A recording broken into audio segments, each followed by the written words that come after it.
हाय दोस्तों, very good morning from Langtang village of Langtang valley. आज तीसरा दिन है इस ट्रैक का। कल मुझे लग रहा था मौसम ख़राब मिलेगा, बट कितनी खूबसूरत धूप खिली हुई है। सुबह 7 बजे का टाइम है। अभी हवा तेज़ चल रही है, ठंड काफ़ी है, बट जब तक सूरज देवता मेहरबान है कोई परवाह नहीं है। अभी बस नीचे हल्का सा एक नाश्ता करके और निकलना है यहाँ से आगे। क्यांजिंग गोम्पा करके गांव है वो, उसके बाद ऊपर एक जो पीक है वो सबमिट करनी है। मिलते हैं रास्ते में। ओह माय गॉड, ये गांव के ठीक ऊपर वाला एरिया जहाँ से 10 साल पहले अर्थक्वेक के बाद मलबा गिरा था, और इस काले चट्टान वाले पहाड़ के पीछे पूरा बर्फ़ से ढका हुआ है, जैसा लग रहा है ग्लेशियर है कोई, पर है वो पहाड़ की चोटी। कल शाम को आया, उस टाइम पे बादल आ रखे थे और क्लियरली ऊपर कुछ दिखाई नहीं दे रहा था, बट लुक एट दैट, ये वाली रेंज भी नहीं दिख रही थी। अभी धूप खिली है तो बढ़िया नज़ारा। इस साइड भी हल्की हल्की बर्फ़ ये कुछ दिन पहले ही गिरी लगती है, और ये जो झंडा लहरा रहा है हमको इसी की दिशा में जाना है जिधर से सूरज उगा है। किचन के अंदर बुखारी चल रही है। सुबह सुबह बाहर की ठंड, अंदर थोड़ा गर्म रहता है। अपना ब्रेकफास्ट आ गया है। इसको बोलते हैं तिबेटन ब्रेड, मतलब तिबेटन रोटी। थोड़ी मोटी होती है और साथ में है अपना तरकारी मिक्स, आलू गाजर, एक दो पत्ता गोभी। अच्छा है, बढ़िया। हवा तेज़ है, बाकी ये धूप खिली रही ना तो आराम से आ जाएंगे शाम तक, घूम फिर के समिट भी हो जाएगा। और ये लांगतांग गांव सारा का सारा क्या, ज़्यादातर मतलब इसमें पिछले 5-6 साल पहले ही मकान बने हैं।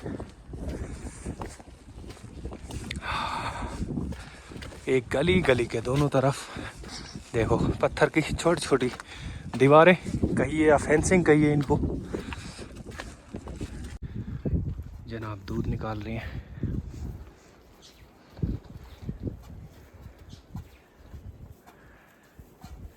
गायों की हाइट भी यहाँ छोटी छोटी होती है, जैसे अपने लद्दाख स्पीति वाले इलाकों में होती है। दूध भी थोड़ा ही देती है ये। सूखा घास आगे एक बोरे के अंदर रखा हुआ है, वो चर रही है। सामने कुछ ट्रैकर्स रेडी हैं निकलने के लिए। पोज बना के फोटोग्राफी हो रही है।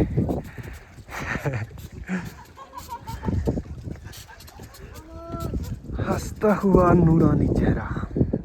उधर याक चल रहे हैं।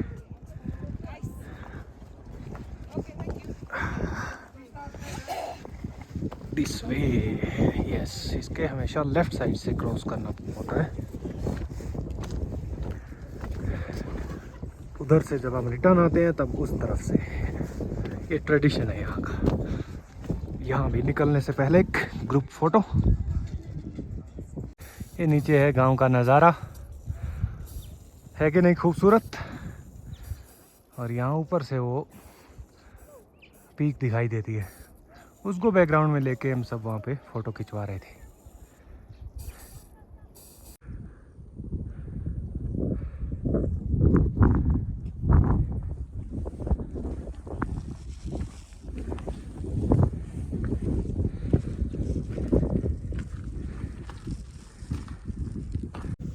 पहले 2 दिन एक तो एल्टीट्यूड कम था, दूसरा ज़्यादातर फॉरेस्ट का एरिया था, इतनी हवा नहीं थी तो इतनी ठंड भी नहीं थी।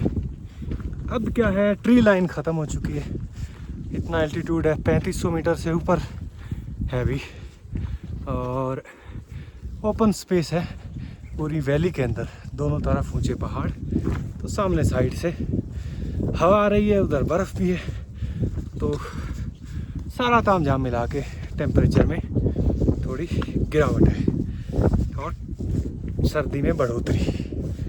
पर इसीलिए तो आते हैं ना ट्रैकिंग के लिए कि जब हम पहुंचेंगे बिल्कुल ऊपर बर्फ़ से ढके पहाड़ों के बीच, वो थ्रिल, वो एडवेंचर, वो अनुभव कमाल का होगा। लांगतांग नेशनल पार्क, सिंधुम 3555 मीटर। Respect locals and their culture.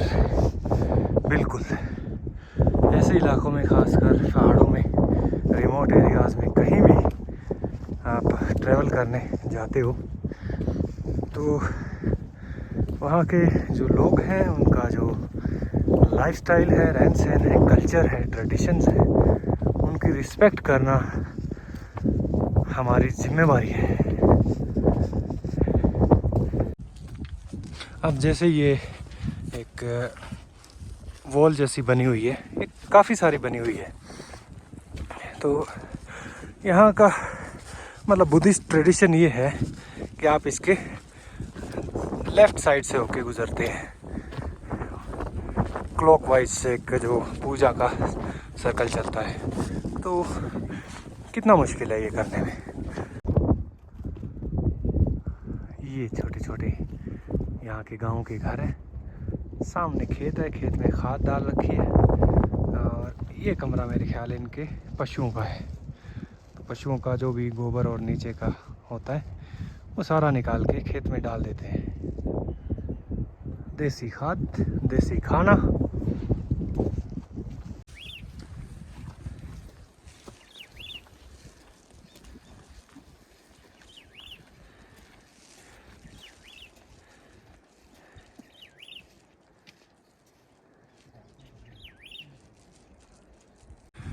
लांगतांग के बाद ज़्यादा ऐसा खुला एरिया नहीं आ रहा, बीच बीच में मतलब कोई ना कोई गांव एक आया था, जैसे पीछे या 2-3 गेस्ट हाउस आ ही रहे हैं,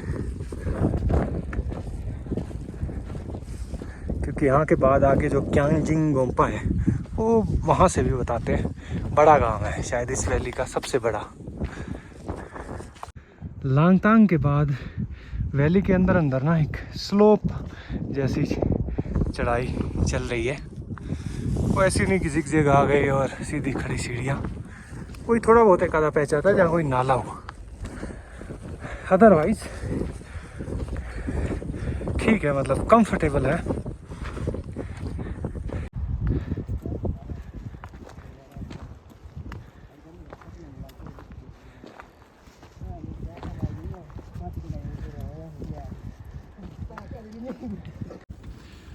ऐसे ये बढ़िया हुआ, लांगतांग गांव से क्यांजिंग गोम्पा तक हल्की फुल्की मीडियम लेवल की एलिवेशन आ रही है, बढ़िया मौसम है, तो क्या है आराम आराम से चल रहे हैं, एनर्जी जो है वो बचा के बॉडी वार्म अप हो जाएगी, क्योंकि उसके बाद वो समिट की चढ़ाई शुरू होगी, वहाँ ज़ोर लगेगा।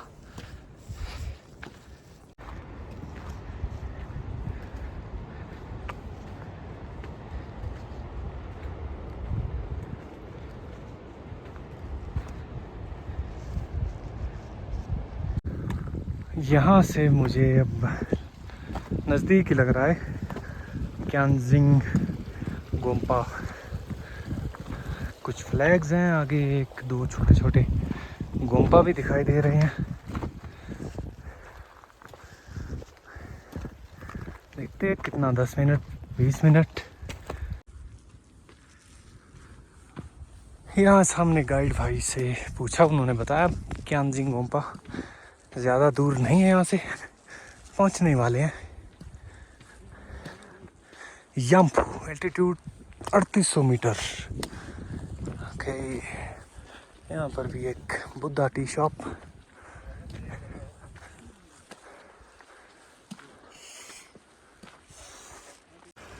ये एरिया यहाँ के लोगों के लिए काफ़ी सेक्रेट लगता है। Pass on left please.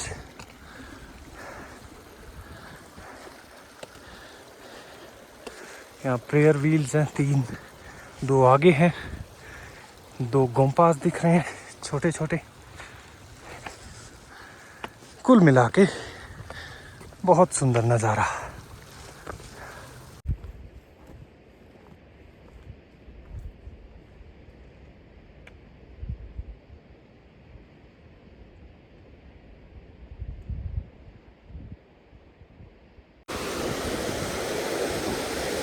क्या शानदार नज़ारा है। नेपाल के अंदर ट्रैकिंग कहीं भी चले जाओ, ये सस्पेंशन ब्रिज और पीछे बर्फ़ से ढकी हुई ऊंची ऊंची हिमालय पर्वतों की चोटियाँ, ये आपको ज़रूर दिखाई देगा हर ट्रैक के ऊपर। झूलते हुए झूला पुल पर थोड़ा जिगरा चाहिए बस ऐसे ब्रिजेस क्रॉस करने के टाइम। डरने वाली कोई बात नहीं है, यहाँ के लोकल्स हर रोज़ गुजरते हैं यहाँ से। अब जाके सामने कुछ मकान दिखे हैं, आई होप यही होना चाहिए, क्योंकि यहाँ अब थोड़ा सा रेस्ट और कुछ खाना है, उसके बाद चढ़ाई करेंगे। हल्की भूख महसूस भी हो रही है और कोई पीक समिट कर रहे हैं तो ऑब्वियस सी बात है पेट के अंदर कुछ होना भी चाहिए। Okay, this is Kyanjin Gompa village. यहाँ भी काफ़ी सारे बने हुए मकान, गेस्ट हाउसेस, होटल्स, और इनके बैकग्राउंड में आप देख सकते हैं बर्फ़ से ढके हुए पहाड़। ऐसे लग रहा है इन सारे पहाड़ों की एकदम गोद मिला के बसाया गया है इस गांव को। एक के बाद एक होटल, गेस्ट हाउसेस दोनों तरफ।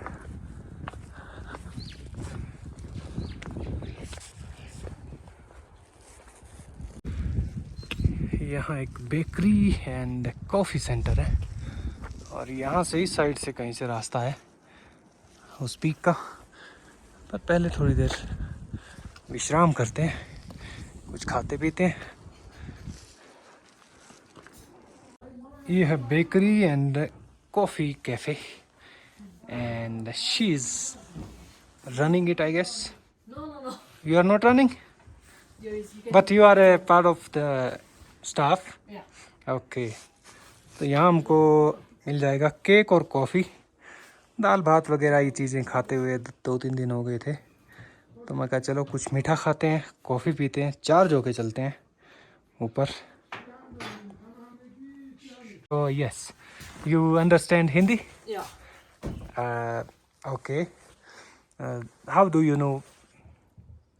Because of movies, I watch lots of Hindi movies. You watch Indian movies? Yeah. Okay. Which is your favorite movie? There are lots of movies. Name a couple of Just like old movies. old कुछ movies. कुछ होता है, कभी खुशी कभी गम.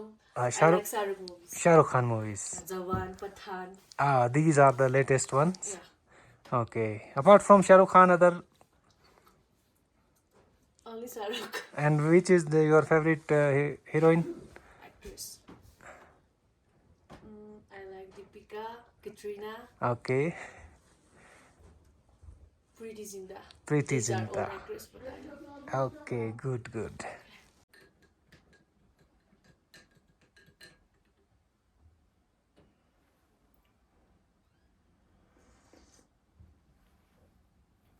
वाह जी वाह।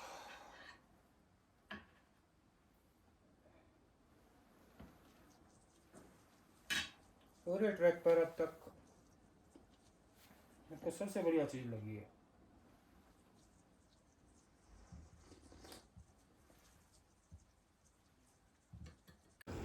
थोड़ा केक खाया, एक कॉफ़ी पी, एनर्जाइज हो चुके हैं। 10:40 हुए हैं। अब करते हैं शुरू चढ़ाई क्यांगजिन री पीक की। 4770 मीटर की हाइट पे है। यहाँ ये तिब्बतन याकवुल हैंडीक्राफ्ट शॉप इस तरीके की भी है गांव में। लेडीज़ लोग याक के और भेड़ बकरियों के जो ऊन से कुछ ना कुछ कपड़े बनाते रहते हैं खाली समय में बैठे बैठे। जो लोग आते हैं कुछ लोग ले भी लेते हैं। तो ये जो ब्लैक माउंटेन दिख रहा है आपको, इसकी चोटी जो है वो है क्यांगजिन री। वहाँ से हमको उधर वाले जो पीक्स हैं वो दिखाई देंगे और उस तरफ एक लेक है वो भी दिखाई देगी। एक ग्लेशियर है उसके पीछे वो भी दिखाई देगा। जैसे जैसे ऊपर चढ़ते जाएंगे नीचे क्यांजिंग गोम्पा गांव लांगतांगपुरी वैली जो है इसका नज़ारा और बढ़िया निखरता जाएगा। वाह ये पैराग्लाइडिंग करके आए हैं ऊपर से इतने सारे बर्ड्स।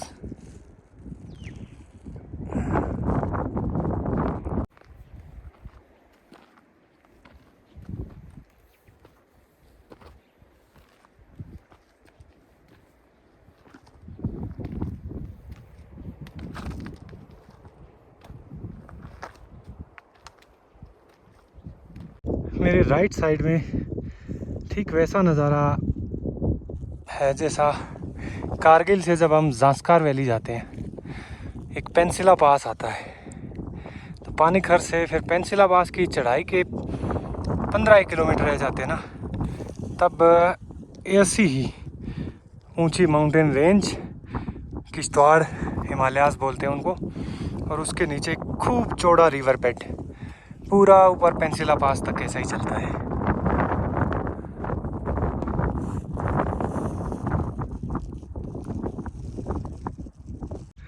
नीचे से देखने में नज़दीक लगता था ये, और चढ़ते टाइम जिग जैग छोटी छोटी गोल मोल घुमाई खड़ी चढ़ाई। कुछ लोग जो सुबह जल्दी निकले थे या रात को नीचे गांव में ही रुके हुए थे नीचे उतर रहे हैं।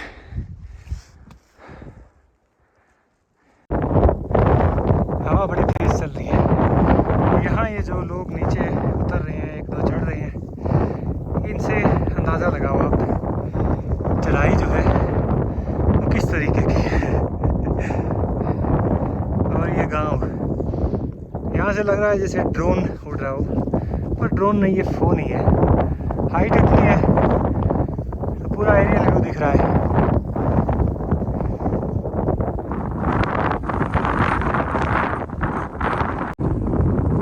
शन्ने शन्ने धीरे धीरे हल्के छोटे कदमों से चढ़ते हुए नीचे से जो पहाड़ी दिख रही थी, मैं उसके टॉप पे पहुंचने वाला हूँ, but I am not sure कि यही क्यांगजिन री का समिट पॉइंट है।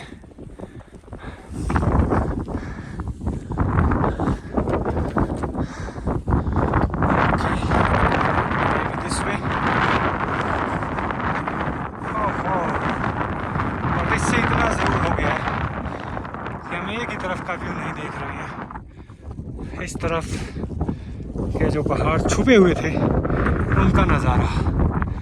अब वहाँ एक ग्लेशियर है और एक वो रहा उस तरफ ऊपर।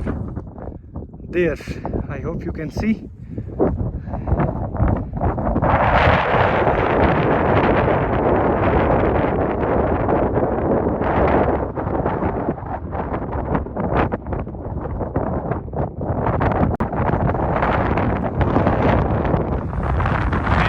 कदम और इसके ऊपर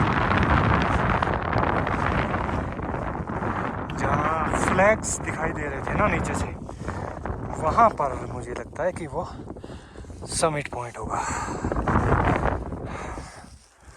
ओहो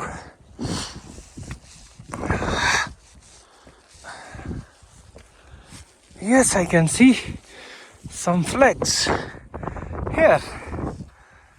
Haha, beautiful. Oh.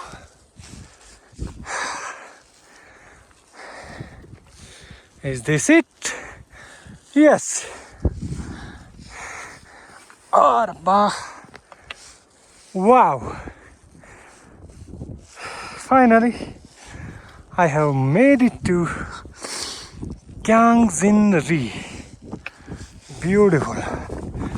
From here, we can see a lake also.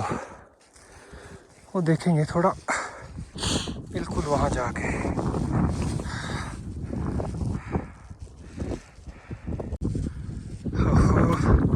बर्फ़ तो मगर नहीं है क्योंकि ये चारों तरफ सुबह से लेकर शाम तक यहाँ धूप रहती है. क्यांगजिन-री लोअर है ये तो 4400 मीटर. हायर जो मेन था वो 4770 मीटर है. चलो वो भी देखेंगे कहाँ है. बट फिलहाल यहाँ से सो ये जो पीक है ये है क्यांगजिन-री लोअर 4400 मीटर पे. जो अपर है वो है 4770, मतलब यहाँ से 370 मीटर और है ऊंचाई पर. और वो मुझे लग रहा है वो हो सकती है ये जो लैंडस्लाइड हो रखी है उसके ऊपर वाला जो आप पहाड़ देख रहे हैं. 12 बजे यहाँ ही गए हैं. घंटा भर और लगेगा मेरे ख्याल में. ठीक है, मौसम अभी धूप है. चलते हैं फिर लगे हाथ ऊपर भी कर ही देते हैं.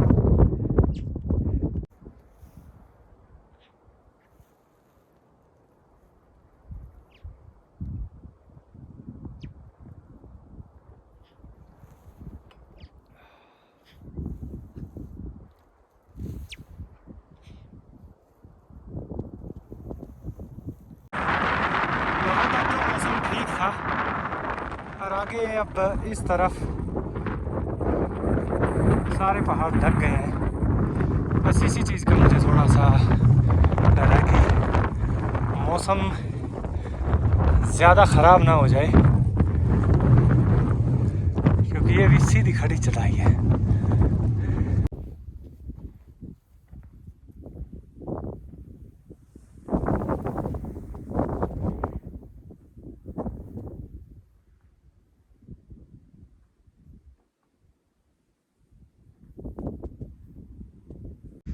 जो पहाड़ उस गांव से बहुत ऊंचा लग रहा था यहाँ से अब वो भी छोटा लग रहा है.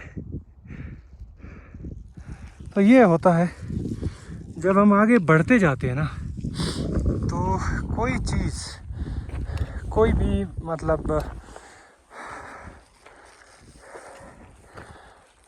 एफर्ट हो जो एक टाइम पे हमें बहुत ज़्यादा इम्पॉसिबल लग रहा होता है, जब हम उसको क्रॉस कर जाते हैं वो भी छोटा लगने लगता है. तो बात है सिर्फ पहले स्टेप की. पहला कदम अगर हमने उठा लिया और रास्ते पे निकल पड़े हिम्मत करके तो सब कुछ पीछे छूट जाता है. यहाँ से 75 डिग्री इंक्लाइन है. जो सबसे ऊपर वाला टॉप पॉइंट है वो दिखना भी बंद हो गया है. जब मैं क्यांगजिन गांव से ऊपर आ रहा था क्यांगजिन-री के लिए तो 2 लोग मेरे को दिखे थे और कुछ जाते हुए नीचे दिखे थे. वहाँ उस समिट से ठीक पहले तक वो 2 लोग दिखे थे. उसके बाद इस ट्रेल पे ना तो मेरे पीछे कोई आता हुआ दिख रहा है और ना इस तरफ से कोई मुझे उतरता हुआ दिखाई दिया. And finally here we are. 40 या 45 मिनट लगे होंगे मुझे नीचे से. नीचे मतलब जहाँ जो लोअर समिट था. ये क्यांगजिन-री अपर 4700 मीटर का बोर्ड लगा है यहाँ पे. ओहो वाह जी वाह.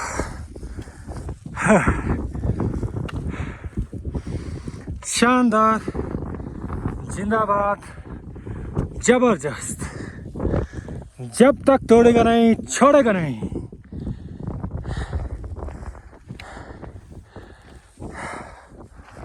अद्भुत। ये है यहाँ से नज़ारा इस टाइम। बुद्धा जी के फ्लैग्स लहरा रहे हैं। आंधी आए, बर्फ गिरे, बारिश हो, पर ये आपको ज़रूर मिलेंगे। ब्यूटीफुल। एक्चुअल हाइट है इसकी 4770 मीटर। इस तरफ ओके, ग्लेशियर का नज़ारा देख लेते हैं इससे पहले कि ये बादलों के नीचे ढक जाए। ये देखो आप, ऊपर कुछ हिस्सा इसका ढक गया है और नीचे थोड़ा जूम और करते हैं। इस तरीके के होते हैं ग्लेशियर्स, बर्फ़ ही बर्फ़, चट्टान जैसे पहाड़। ऐसा लगता है कि ये बर्फ़ नहीं हो सकती, पर नहीं, ग्लेशियर के अंदर ऐसे ही होता है। इस तरफ भी है ऊपर, वहाँ पर अगर आप देख सकते हैं, थोड़ा जूम और वो देखिए पूरा का पूरा। सो ये है क्यांजिंगरी का अपर समिट पॉइंट। सो ये ट्रैक तीसरा दिन आज दोपहर का 1 बजने वाला है। सक्सेसफुली और सेफली कंप्लीट हो गया है। ये मेन पीक पॉइंट था इस ट्रैक का। वैसे तो नीचे लांगतांग वैली ट्रैक लांगतांग तक करके मैं जा सकता था, बट यहाँ आया तो पता चला कि एक और एक्सटेंड कर सकते हैं हम इसको 1 दिन के लिए, ये समिट के लिए। मैंने सोचा है इतनी दूर तो जाना बनता है, और आना सफल भी हुआ। इतने खूबसूरत नज़ारे। यहाँ ज़्यादा टाइम रुकने का कोई फ़ायदा नहीं है, क्योंकि जिस तरीके से मौसम बदल रहा है, इसको बिगड़ते देर नहीं लगती है, खासकर हाइट पे पहाड़ों में। चलते नीचे, फिर लांगतांग पहुँच के मैं अपडेट दूंगा आपको। उसके बाद मिलेंगे आगे के सफ़र पे, फिर किसी नई जगह पे, नए पहाड़ों में। जैसा कि मैं बोल रहा था, मौसम का भरोसा नहीं है। इस तरफ से छोटी छोटी बर्फ़ की फुहारें आनी शुरू हो गई है, तो जल्दी से यहाँ से नीचे चलते हैं। थोड़ा नीचे जाके फिर अपने को कोई दिक्कत नहीं है, सेफ जोन में होंगे हम।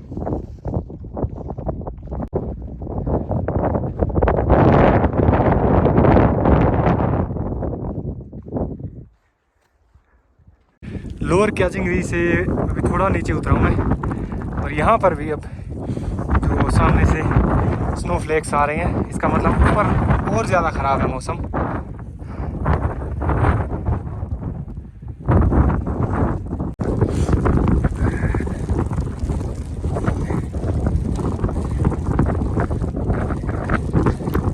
यहाँ उसी कैफ़े में एक गर्मा गर्म कॉफ़ी पी, फिर से गाड़ी रिचार्ज हुई।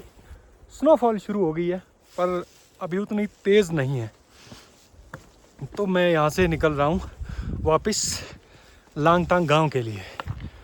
ओह, बर्फबारी तेज़ हो गई है। टन टना टाना टाना। ये तो ना ऐसा होता है ना जैसे कि भाई प्लान किया हो।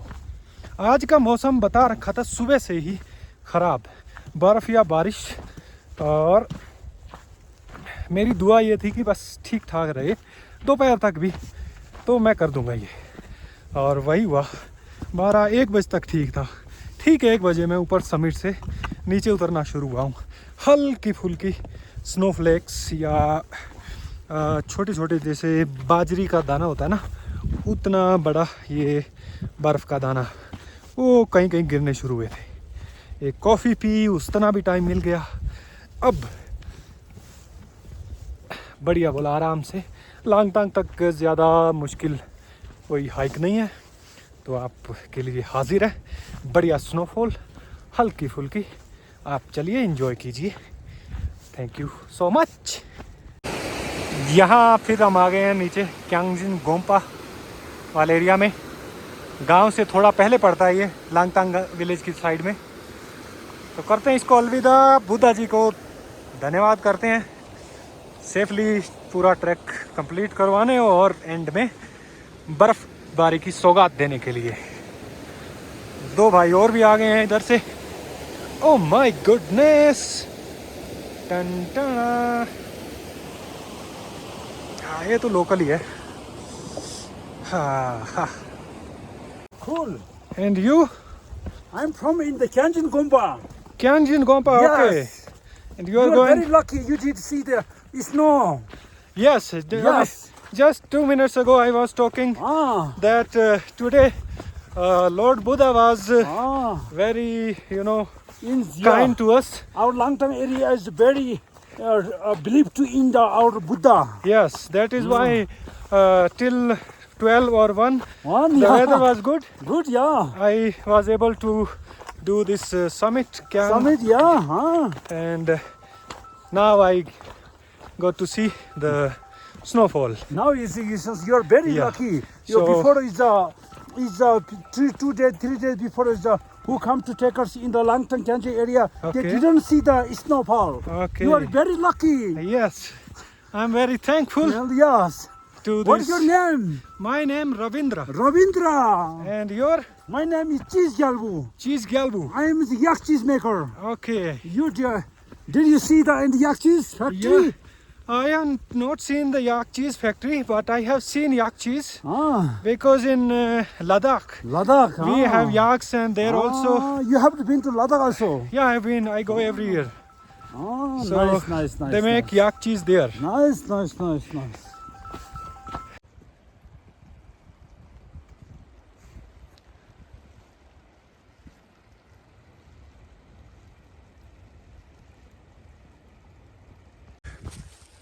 साढ़े 3 होने वाले हैं, 3:20 हुए हैं और पहुंच गया हूं मैं लांगतांग गांव। पर आप कहेंगे कि गांव का है होली का टाइम है, धुंध ऐसी है जैसे हमारे पीक दिसंबर जनवरी की जो ठंड होती है उसमें आती है, वो वाली। वाह शानदार। बर्फ़ पीछे रह गई है। क्यांजिन गोम्पा गांव जो, उसके थोड़े दूर तक मैं चलता रहा, गिरती रही। पर अब लांगतांग में घना कोहरा छाया हुआ है, एकदम पीक सर्दी वाली फीलिंग आ रही है। अब जाएंगे गेस्ट हाउस में, बुखारी के पास बैठेंगे, बढ़िया गर्मा गर्म एक चाय पियेंगे। हाँ, अब थोड़ा वहाँ 1-2 घर दिखने शुरू हुए हैं। ऐसे ही होता है ना धुंध में, 50 मीटर आगे कुछ नहीं दिखता। तो देखो आज एक दिन में कितने रंग देखे हैं। सुबह बढ़िया चमचमाती धूप, उसके बाद पहाड़ के ऊपर खूब तो नहीं पर यहाँ ताज़ा गिरती बर्फबारी, और लांगतांग पहुँचते ही दिसंबर की धुंध। कितना बढ़िया लगता है ना, कोहरे में ढका हुआ गांव, छोटे छोटे ये खेत, लहसुन लगे इसमें आई थिंक। यही अपना हरियाणा पंजाब होता तो यहाँ गली में इधर उधर आग जला के, धूनी बाल के, छोटे बड़े ग्रुप्स में बड़े बूढ़े सब बैठे होते, गप्पे मार रहे होते, मूंगफली चबा रहे होते, बीड़ी पी रहे होते, चाय पी रहे होते। पर यहाँ माहौल अलग है। यहाँ बुखारियाँ चलती है, बुखारी। ये लो जी, ब्लू स्काई गेस्ट हाउस आ गया अपना। एग्जैक्ट 7.5 घंटे लगे हैं आने और जाने में। 8 बजे चला था, 3:30 बजे हैं। सही टाइम से आ गया मैं। हाँ, मेरे गेस्ट हाउस पहुंचते ही हाथ मुंह धो के आया हूँ मैं किचन में चाय पीने, और बाहर बारिश शुरू हो गई है। तो मतलब मैं बिल्कुल ठीक टाइम पे पहुंचा हूँ। बर्फबारी भी देख ली, बारिश में भीगे भी नहीं। चाय पी के, बुखारी जला के आराम से गरम गरम डाइनिंग हॉल में बैठे थे। थोड़ी देर बारिश और बारिश तब्दील हो गई है बर्फबारी में। देखो अब ये कब तक चलती है। अगर इसने ज़ोर पकड़ लिया, रात भर होती रही, तो सुबह चारों तरफ हमें सफ़ेदी देखने को मिलेगी। बट फिलहाल enjoying दिस ब्यूटीफुल वेदर। अंदर बुखारी चल रही है, कमरा गर्म है और लकीली डाइनिंग की जो दीवार है वो सारी की सारी शीशे की खिड़कियां हैं, तो बाहर का नज़ारा आराम से देख सकते हैं।